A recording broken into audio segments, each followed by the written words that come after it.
Hi అండి. Lining blouse princess cut lining అతుక్కునేటప్పుడు main అంటే శారీ పీస్ ఉంటుంది కదా, బ్లౌజ్ పీస్ శారీలోది. అది ఉగ్గు రాకుండా అతుక్కోవాలన్నమాట. దాన్ని చిన్నది వేలుతో లాగుతున్నాను చూడండి, నేను అలా లాగి పెట్టుకొని స్టిచ్ చేసుకోవాలన్నమాట. అది చిన్న టైట్ ఉండాలి. లైనింగ్ చిన్న లూజ్ ఉన్నా పర్వాలేదు, తర్వాత చిన్నది ఎలాగైనా వాష్ చేశాక కొంచెం లాగుద్ది కదా, సో ప్రాబ్లం లేదు. అది మాత్రం బ్లౌజ్ పీస్ మాత్రం టైట్ ఉండాలి. లైనింగ్ చిన్న లూజ్ ఉన్నా పర్వాలేదు, లోన్ ఉగ్గున్నా పర్వాలేదు, బయటికి మాత్రం ఫిట్గా కనిపించాలి అంటే నీట్గా కుట్టాలన్నమాట. లైనింగ్ అతుక్కోవడం మెయిన్ ఇంపార్టెంట్. లైనింగ్ బ్లౌజ్ కుట్టేటప్పుడు లైనింగ్ మనం ఎంత నీట్గా అతుక్కుంటామో అది అంత అంటే బ్లౌజ్ ఫినిషింగ్ అంత నీట్గా వస్తుంది.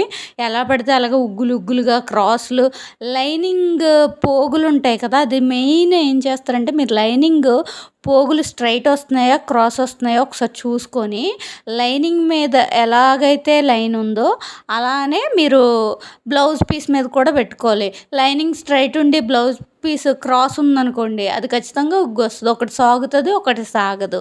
సో అందుకని ఇది స్ట్రైట్ ఎలా అయితే ఉందో మీరు చూస్తే కనిపెట్టేయగలుగుతారు తెలిసిన వాళ్ళు. అంటే అది స్ట్రైట్ లైన్ ఉందా క్రాస్ లైన్ ఉందా అని. దాన్ని స్ట్రైట్ లైన్కి స్ట్రైట్ లైనే పెట్టుకోండి, క్రాస్ లైన్కి క్రాస్ లైనే పెట్టుకోండి. ఎలా పడితే అలా పెట్టేస్తే ఉగ్గులు వస్తాయి అన్నమాట. లైనింగ్ అతికినప్పుడు ఉగ్గులు వస్తున్నాయి, లైనింగ్ అతికినప్పుడు ఉగ్గులు వస్తున్నాయి అంటారు కదా, అది ఎందుకు వస్తుందంటే స్ట్రైట్ లైనింగ్కి స్ట్రైట్గానే పెట్టుకోవాలి బ్లౌజ్ పీస్ మీద, మెయిన్ పీస్ మీద లైనింగ్ని. అదే కొన్ని చూడండి మనకి కొంతమంది క్రాస్ పెట్టేస్తారనమాట, అప్పుడు ఇది సాగుతుంది అది సాగదు, అప్పుడు ఉగ్గు వచ్చేస్తుంది అనమాట ఆటోమేటిక్గా. సో మీరు ఎప్పుడు కుట్టేటప్పుడు ఏం చేస్తారంటే కట్ చేసేటప్పుడు క్రాస్ పీస్లు చూసుకొని పెట్టుకోవాలన్నమాట. నెక్స్ట్ ఏంటంటే ఈ ప్రిన్సెస్ కట్ కుట్టేటప్పుడు మాకు చిన్నది మిగిలిపోతుంది అంటారు చాలామంది. ఫ్రంట్ అతికేటప్పుడు ఫ్రంట్ పీస్లు మిగిలిపోతుంది అంటారు. అది ఎవరికైనా మిగులుతుందండి, చిన్నది అటు ఇటుగాను. ఏం చేస్తారంటే కొంచెం కట్ చేసేసుకోండి, కింద ఎక్కువగా కింద మిగులుతుంది, లేదంటే చంక దగ్గర మిగులుతుంది.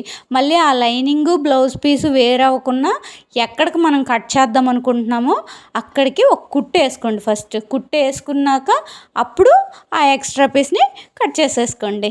Thank you.